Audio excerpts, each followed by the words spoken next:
Now, would you get in the car with this man? Huh?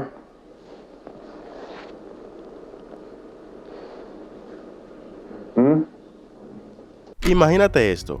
Eres una muchacha universitaria de 18 años en los años 70. Estás con tu amiga dirigiéndote hacia la Universidad de Stanford para visitar a otra amiga. Te das cuenta de que el viaje será muy largo si vas a pie, así que decides junto a tu amiga pedir una bola.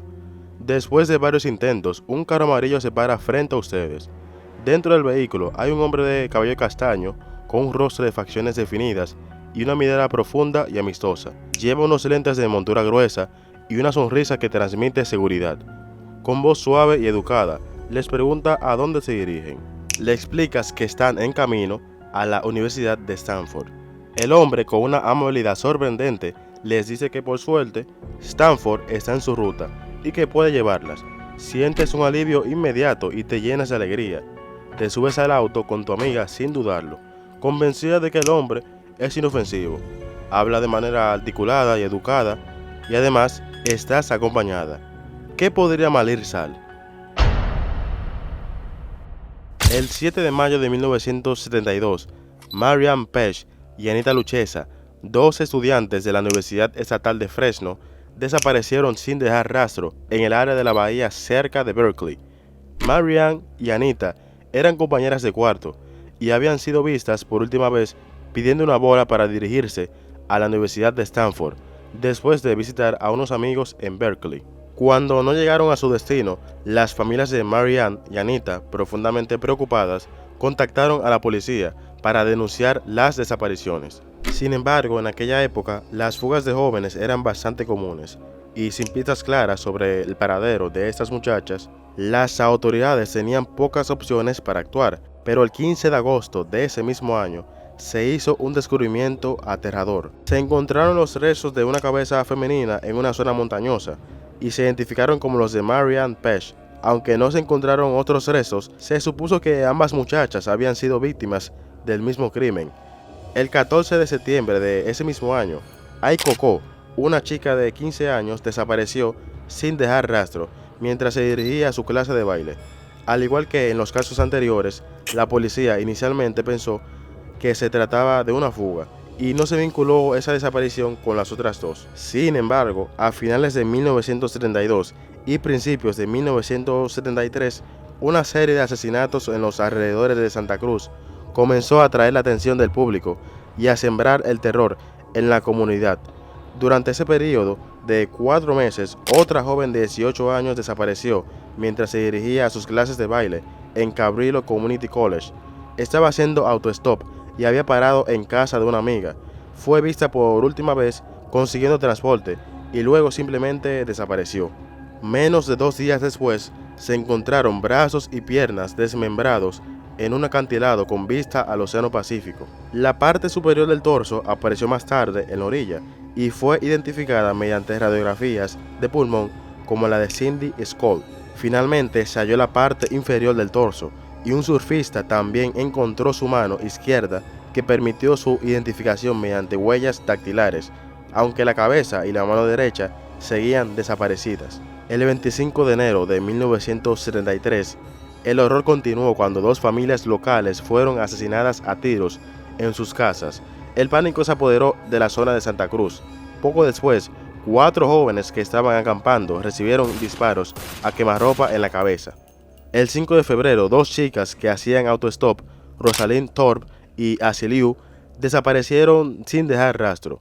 El 13 de febrero, un testigo informó a la policía de un tiroteo, esta vez contra un hombre de 72 años en su jardín. Poco después, arrestaron a Herbert William Molin, un paciente psiquiátrico de unos 25 años con esquizofrenia paranoide, quien dice que oía voces que le decían que debía matar a 13 personas para evitar un terremoto catastrófico en California. Aunque una de sus víctimas era una joven que había pedido una bola, su modus operandi no incluía secuestro y desmembramiento, pues de todas las víctimas que le mencioné, solo 13 estaban vinculadas a Molin. Las noticias de los crímenes de Molin creó una atmósfera de terror. Las autoridades intentaron calmar el pánico, vinculando esas desapariciones con Molin, asegurando a la comunidad que la ola de asesinatos había terminado. Sin embargo, el 4 de marzo de ese mismo año, dos excursionistas encontraron un cráneo y una mandíbula cerca de la autopista 1 en el condado de San Mateo. Tras registrar el área, la policía encontró otro cráneo, lo que llevó a la identificación de los restos como los de Rosalind Thorpe y Alice Liu. Rosalind había recibido un disparo en la cabeza y Alice había recibido 2 disparos en la cabeza. Estos sucesos hicieron que las universidades emplearan un sistema de autobuses para garantizar que los estudiantes del campus llegaran a sus clases de forma segura. Las autoridades estaban en un callejón sin salida, ya que la zona se había convertido en un foco de asesinatos y desapariciones, en su mayoría de mujeres jóvenes. Tenían pocas pistas y ningún método claro para detener la matanza. Pero entonces ocurrió lo inesperado. El 23 de abril de 1973, la policía de Santa Cruz recibió una llamada sorprendente desde una cabina telefónica en Pueblo, Colorado. Al otro lado de la línea estaba Edmund Kemper, un hombre de 24 años que había socializado con ellos en varias ocasiones. Kemper confesó haber cometido un doble homicidio 4 días antes. Kemper reveló que había matado a su madre, Clarner Strandberg, el Viernes Santo. Luego, después de salir a beber con sus amigos policías, regresó a casa e invitó a la amiga de su madre, Sala Hallett, a cenar y ver una película. Cuando ella llegó, también la mató y la decapitó. Ambos cuerpos estaban ocultos en los armarios del dúplex de su madre en Old Drive. También explicó que después de salir de la casa, había conducido sin rumbo durante varios días. Abandonó su coche, alquiló un Chevy Impala verde y finalmente decidió entregarse. Confesó que había estado tomando la pastilla Nodox durante 3 días y se sentía medio loco. Durante la llamada enumeró media docena de otros asesinatos que aún no habían sido resueltos, refiriéndose repetidamente a las alumnas. Quería que alguien viniera a recogerlo, ya que tenía 200 cartuchos de munición y 3 pistolas en el auto, lo que le había causado pánico y lo había llevado a entregarse. Pero el oficial que atendió la llamada creyó que era una broma. Sugirió que el joven volviera a llamar más tarde. Kemper así lo hizo, pero una vez más tuvo dificultades para convencer a la persona al otro lado de la línea de que lo tomara en serio. Quienes lo conocían pensaban que se trataba de una broma pesada. Kemper continuó llamando hasta que finalmente logró persuadir a un oficial para que revisara la casa de su madre. Mencionó que un sargento llamado Alufi había estado allí recientemente para confiscar un revólver calibre 44 que había comprado. El sargento Alufi reconoció la seriedad de la situación y fue personalmente a la casa de Kemper. Al entrar se encontró con un olor tan insoportable de descomposición. Al abrir un armario vio sangre y cabello, por lo que aseguró la escena y llamó al forense y a los detectives. Para su sorpresa encontraron los 2 cuerpos tal como los había descrito Kemper. Ambos habían sido decapitados y el cuerpo de Clarner había sido maltratado y utilizado para practicar dardos. Kemper también había cortado la lengua y la laringe de su madre y las había colocado en el triturador de la basura. La escena era tan macabra y perturbadora, confirmando las horribles confesiones de Kemper. El fiscal de distrito Peter Chan y un grupo de detectives viajaron a través de 3 estados para recoger a Kemper del centro de detención donde la policía local lo había retenido. Lo encontraron esperándolos tranquilamente, consciente de su peligrosidad y la necesidad de ser encarcelado. Continuó durante horas confesando todo lo que había hecho a las 6 alumnas, a su madre y a su amiga. Sumando estos a los asesinatos de sus abuelos años antes, había cometido 10 asesinatos en total. Los investigadores se dieron cuenta de por qué el asesino de colegialas, como lo habían apodado, había esquivado la captura durante tanto tiempo. Nacido en Burbank, California, el 18 de diciembre de 1948, Edmund Kemper III fue el segundo hijo de Edmund Jr. y Clarner Kemper. Tenía una hermana 6 años mayor y otra 2 años y medio menor. Aunque era cercano a su padre, el divorcio de sus padres en 1957, cuando Edmund tenía 9 años, lo llevó a vivir con su madre y hermanas en Montana. La separación fue difícil para Edmund, quien afirmó que su madre lo encerraba en el sótano para endurecerlo. A pesar de su odio hacia su madre, a menudo hablaba como si comprendiera sus motivos y su comportamiento. Todo esto provocó que el miedo y la ira que tenía dentro creciera, así como las fantasías violentas que se imaginaba. Como es común en muchos asesinos seriales, durante su infancia Kemper desahogaba su ira y frustración contra los animales. Cuando Kemper era un niño, mató al gato de la familia, colocando su cabeza en un altar. Se sintió fortalecido después de mentir sobre lo que le había pasado al gato. Perfeccionó esta capacidad de presentar una fachada ante las demás personas, mientras que dentro de sí mismo tenía pensamientos mucho más oscuros. Cuando tenía 10 años, ya pensaba en las mujeres en términos sexuales.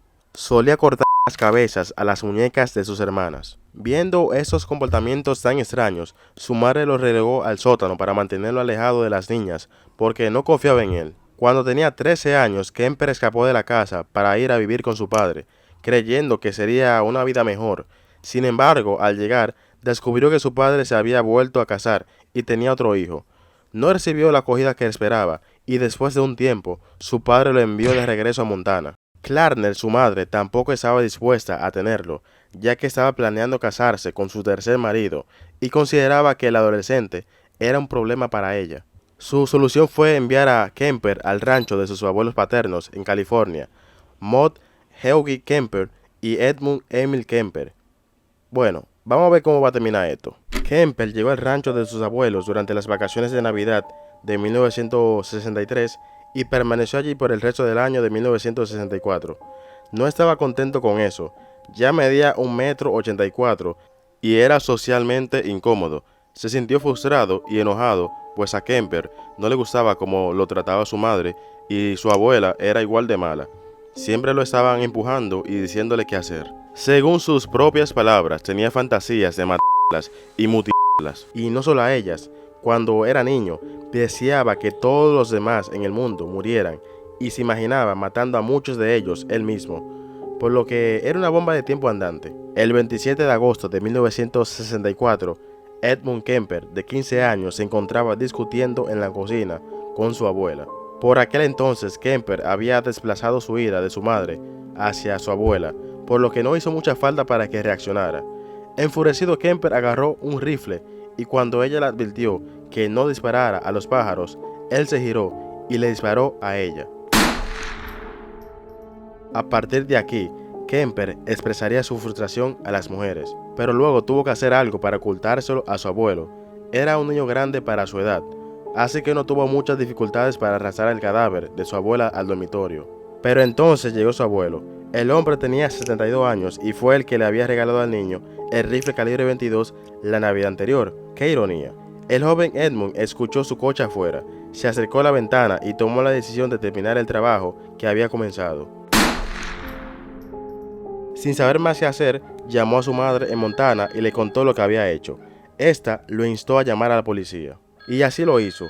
Llamó a la policía y vinieron al rancho para detenerlo. Los estaba esperando tranquilamente en el Porsche. Lo ubicaron en la Autoridad Juvenil de California y dijo que le había disparado a su abuela para ver cómo se sentía. Cuando le preguntaron por qué había asesinado a su abuelo, explicó que lo había matado para evitar tener que encontrar muerta a su esposa asesinada por su nieto. En ese momento al sistema de California le parecía incomprensible que un niño pudiera hacer algo así. Lo enviaron a pruebas psiquiátricas y le diagnosticaron esquizofrenia paranoide. También se descubrió que tenía un coeficiente intelectual de 145, casi el de un genio. Y ojo con este dato, ya que será fundamental más adelante. En lugar de permanecer en un centro operado por la autoridad juvenil, terminó en el Seguro Hospital Estatal para Criminales Dementes de Atascadero. Y como era tan inteligente y astuto, se le permitió el acceso a algunos de los instrumentos de evaluación, incluso para administrarlo él mismo. Mientras estaba en el hospital, Kemper memorizó las respuestas a 28 instrumentos de evaluación diferentes, proporcionándose las herramientas adecuadas para convencer a los médicos que lo evaluaron de que sería seguro darle el alta cuando cumpliera 21 años, y finalmente lo logró. Como parte de sus condiciones de libertad condicional, Kemper asistió a un colegio comunitario y tuvo un buen desempeño académico, con la esperanza de ingresar algún día a la academia de policía. Sin embargo, la solicitud fue rechazada, y tú pensarás que había sido por su pasado oscuro, ¿verdad? Y la respuesta es no. La razón del rechazo fue por su altura. Sí, así como lo escuchas. A la edad de 21 años, Kemper medía 2,06 metros. Enterarse de que era demasiado alto para ser policía fue un golpe duro para él. Qué raro, en estos tiempos es al revés, creo, no sé. En lugar de sentirse desanimado, Kemper encontró consuelo en pasar tiempo en la sala del jurado donde se reunía la policía, escuchando sus historias. Conocido como Big Ed, Era considerado un joven educado por aquellos que lo conocían. Su voz era suave, sus modales educados y su discurso inteligente y articulado. Después de varios trabajos, Kemper terminó en el Departamento de Carreteras de California. Inicialmente vivió con su madre en Orange Drive, pero después se mudó a Alameda. Pero algunas veces no tenía cuarto y a menudo volvía con su madre. Compró una motocicleta, pero tuvo dos accidentes, uno de los cuales le otorgó una compensación de $15,000. Con este dinero compró un Ford Galaxy amarillo y comenzó a viajar por la zona. Vio que muchas mujeres jóvenes hacían autostop, un método popular entre los estudiantes universitarios de la costa oeste. Empezó a planear en silencio, equipando su auto con bolsas de plástico, cuchillos, una manta y esposas. Además, su madre le consiguió una pegatina universitaria para su Ford, lo que le permitía moverse sin levantar sospechas en el campus de la Universidad de Santa Cruz, donde su madre trabajaba. Kemper esperaba pacientemente su oportunidad. A lo largo del tiempo recogió aproximadamente 150 autoestopistas, pero no les hacía daño. ¿Y por qué? Te estarás preguntando. Mira, manito, no es para enaltecer a Kemper, pues es un asesino, pero era increíblemente astuto. Aunque ocasionalmente tenía impulsos de hacerles daño, se contenía.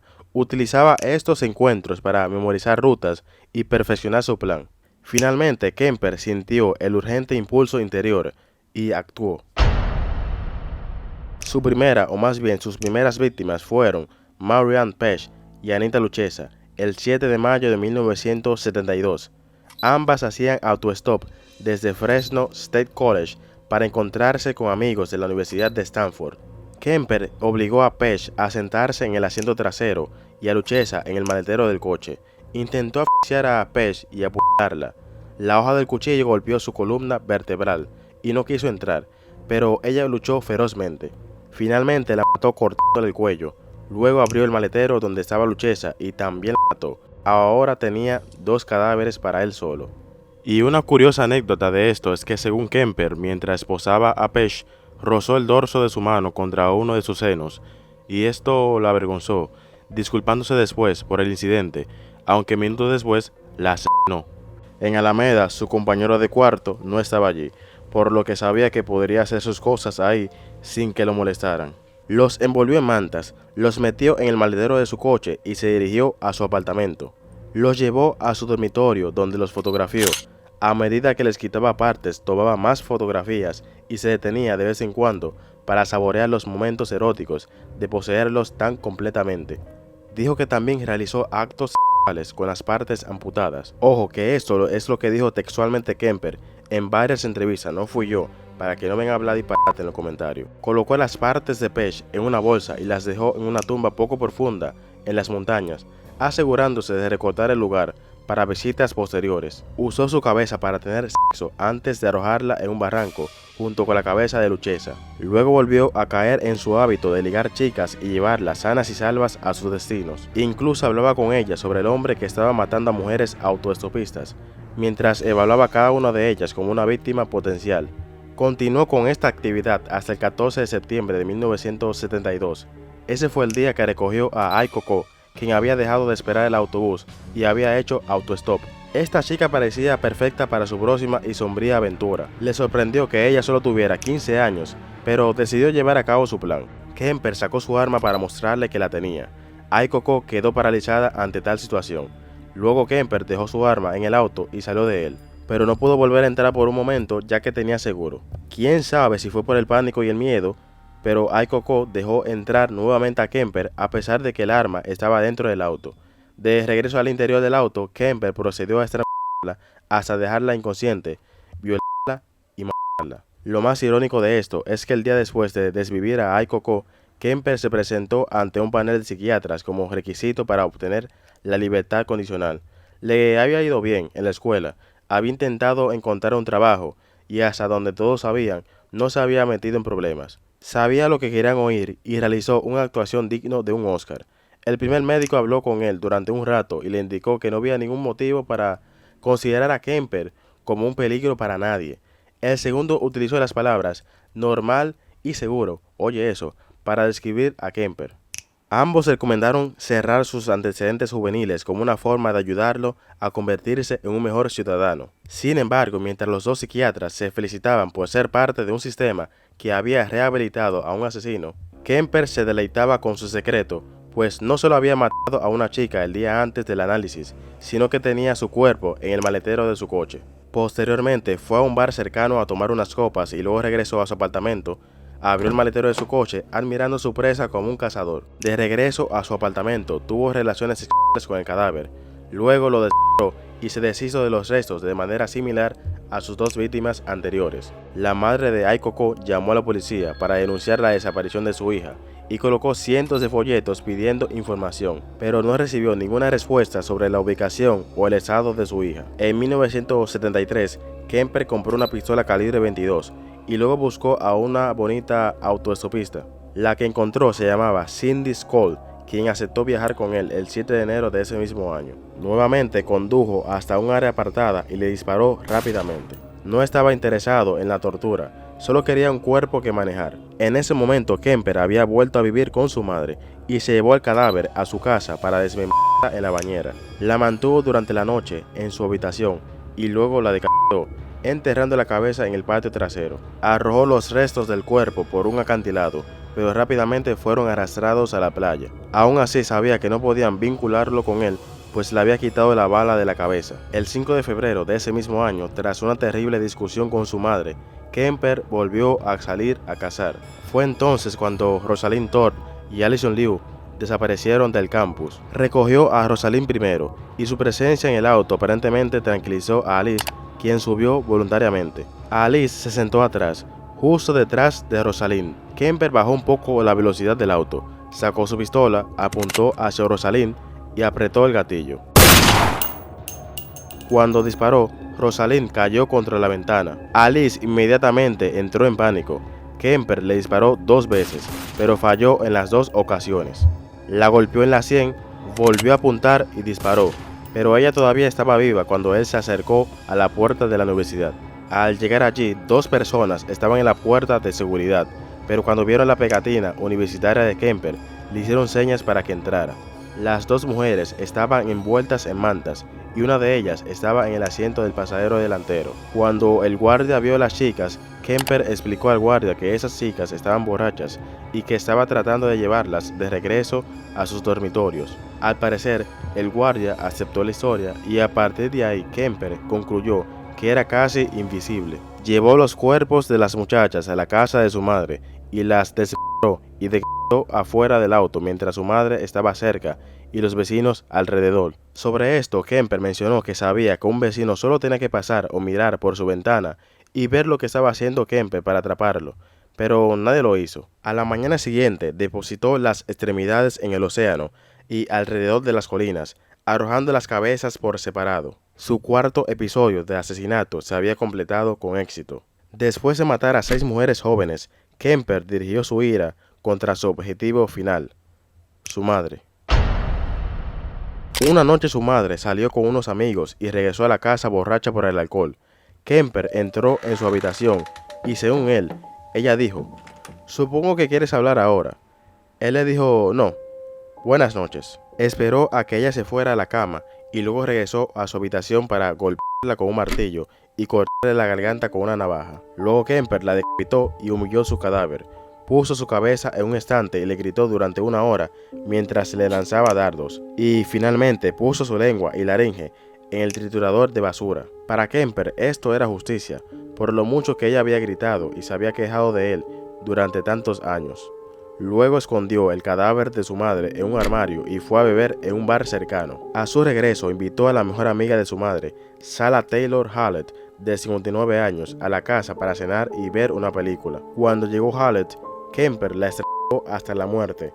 Posteriormente puso el cadáver de Hallett en un armario. Luego Kemper huyó del lugar, condujo sin parar hasta Pueblo, Colorado, tomando pastillas de cafeína para mantenerse despierto durante el viaje de más de 1.600 kilómetros. Tenía 3 armas y cientos de cartuchos de munición en su automóvil, pues tenía la idea de que se iba a producir una persecución por parte de la policía. Al no escuchar ninguna noticia en la radio sobre los asesinatos de su madre y Hallett, cuando llegó a Colorado, encontró una cabida telefónica y llamó a la policía. Confesó los asesinatos de su madre, de Hallett, y de los 6 asesinatos que había cometido previamente. Al ser arrestado, Kemper se la puso fácil a la policía. Para probar su historia, llevó a detectives a áreas donde había enterrado o arrojado partes de sus víctimas que aún no habían sido encontradas. Les mostró dónde había enterrado la cabeza de Cynthia Skoll en el patio trasero de su madre, diciendo que la había colocado allí para poder tener la satisfacción de saber que estaba en su propiedad, mirando hacia el cielo.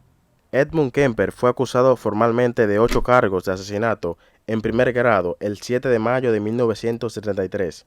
El abogado Jim Jackson asumió la defensa de Kemper, que lo presentó como un alegato de locura. Pero no sería fácil, ya que Kemper era muy elocuente, y claro, en la forma en la que había planeado y preparado sus asesinatos, era muy difícil creerse ese cuento. Mientras esperaba el juicio, Kemper intentó 2 veces suicidarse con de la vena y falló en ambas ocasiones. El juicio comenzó el 23 de octubre de 1973. El juicio no duró ni 3 semanas. El 8 de noviembre, el jurado, integrado por 6 hombres y 6 mujeres, deliberó durante 5 horas antes de declarar a Kemper cuerdo y culpable de 8 cargos de asesinato en primer grado.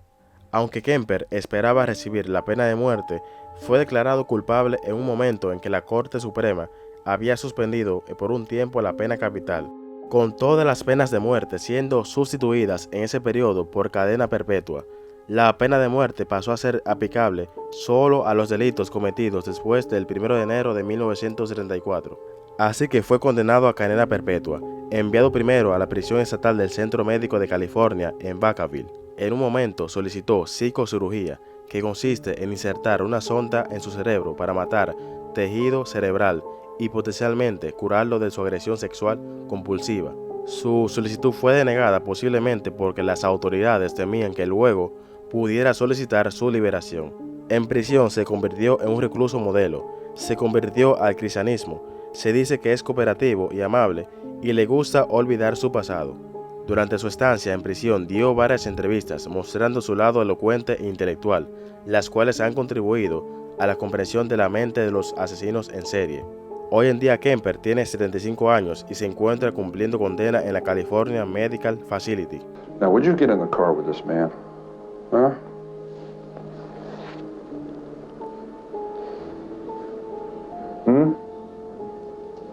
The state has made me much more credible as a human being.